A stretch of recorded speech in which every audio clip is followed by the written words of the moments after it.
Просыпаюсь давеча, голова гудит, тело ломит. «Миколка!» — кричу.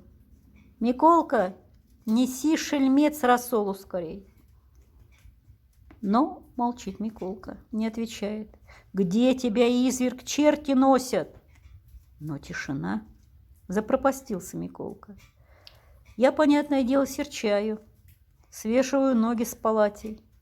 «Миколка!» — ору. «Отвечай, коли кличут! Аль на каторгу захотел, аль в кандалы!» А в доме будто вымерли. «Глашка!» — зову. «Глашка, подь сюда, кобыла кривая! Да шампанию мне волоки!» Но нет Глашки.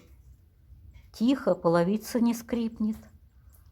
Только голова гудит, да мурашки под сорочкой бегают.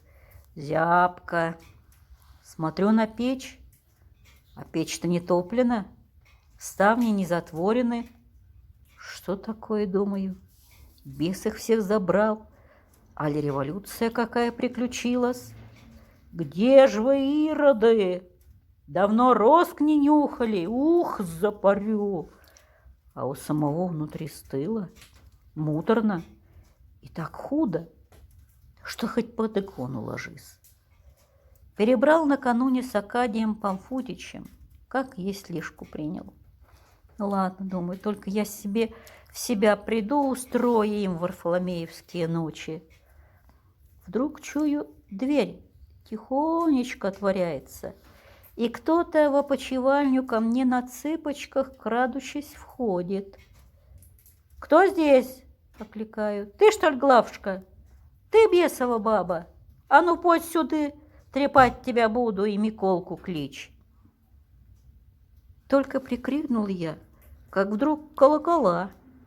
В голове будто к заутрене зазвонили.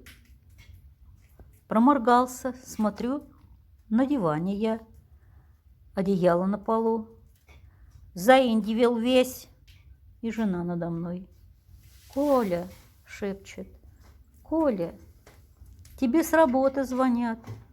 Слышь, я сказала, у тебя температура. На вот». И прикладывает к моему уху трубку телефонную. А там босс вовсю разоряется. «Николай!» — орёт. «Где тебя черти носят? Отчет мне, когда принесешь, шельмец ты эдакий. Аль под сокращение захотел». Вот и не верь после этого в сны вещи. Рассказ Эдуарда Резника.